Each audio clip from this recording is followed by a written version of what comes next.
Oleh karena kemurahan Tuhan ku ada sampai hari ini.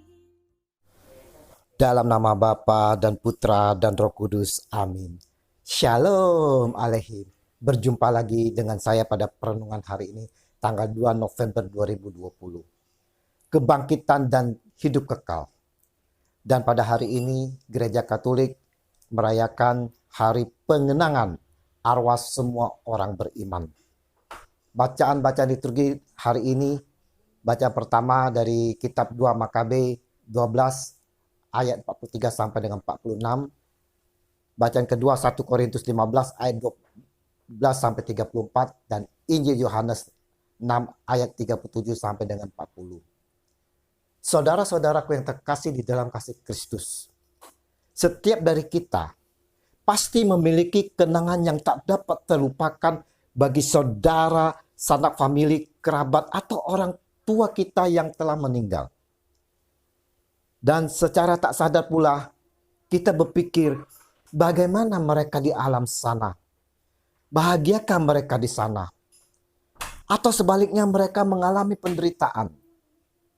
Atas semua pertanyaan ini saudara, kita tak akan mendapat jawaban yang memuaskan hati kita. Karena kematian merupakan misteri tersendiri yang hanya bisa dijangkau dari sudut atau sisi iman. Sebagai pengikut Kristus saudara, sebagai umat Kristiani, dasar iman kita adalah kebangkitannya, yaitu kebangkitan Tuhan Yesus. Dan pada akhir hidupnya, manusia akan diikut sertakan dalam kemuliaannya. Kita diharapkan agar dapat tetap setia dalam iman sampai akhir hayat, sampai mati. Dalam syahadat para rasul atau iman rasuli saudara-saudara, kita juga mengakui akan adanya kebangkitan badan dan hidup kekal. Pertanyaannya saudara, bagaimana setelah kebangkitan dari saudara, kerabat, orang tua kita ini? Saudara-saudaraku yang terkasih di dalam kasih Kristus, hidup kekal dimungkinkan kalau kita mengimani kebangkitan Kristus seperti yang dijanjikan olehnya dan dikehendaki Bapa. Sebab inilah kehendak Bapakku, yaitu supaya setiap orang yang melihat anak dan yang percaya kepadanya beroleh hidup yang kekal, dan supaya aku membangkitkannya pada akhir zaman. Yohanes 6 ayat 40. Nah, saudara-saudaraku yang terkasih, apa upaya kita yang masih mengembara di dunia ini agar kerabat kita yang telah mendahului kita dapat berbahagia dan juga dapat menikmati janji Yesus? Dari bacaan pertama kitab Makabe saudara-saudara, di mana Yudas sebagai komandan perang pada waktu itu melihat tentaranya banyak berguguran.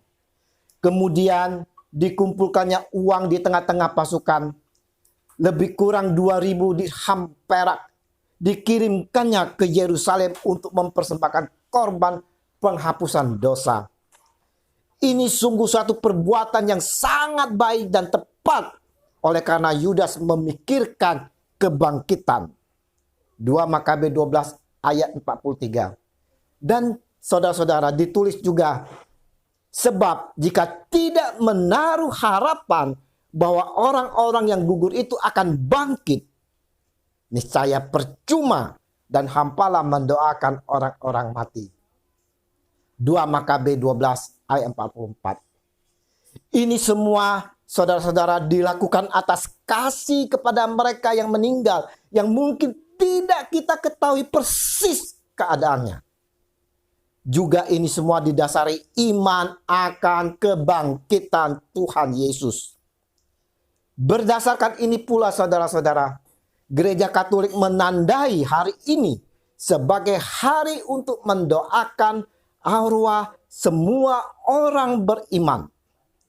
Mereka didoakan dengan harapan setelah kebangkitan mempunyai harapan oleh belas kasih Tuhan Yesus untuk hidup dalam kemuliaan. Percumalah kita berdoa bagi yang telah mati tanpa iman akan kebangkitan. Seperti Kristus yang telah bangkit dari antara orang mati, demikian pula kita akan dibangkitkan seperti Dia. Kita percaya bahwa saudara-saudara kita yang telah meninggal akan dibangkitkan, saudara-saudara. Sebab sama seperti mau datang karena satu orang manusia, demikian pula semua orang akan dihidupkan kembali karena satu orang manusia. 1 Korintus 15 ayat 21, saudara. Saudara-saudaraku, dengan peringatan mengenang arwah orang beriman ini, sekaligus kita juga diingatkan bahwa suatu ketika kita akan mendapat giliran dipanggil Tuhan. Ada kata bijak, saudara-saudara. Hodie mici krastibi. Hari ini giliranku, esok giliranmu.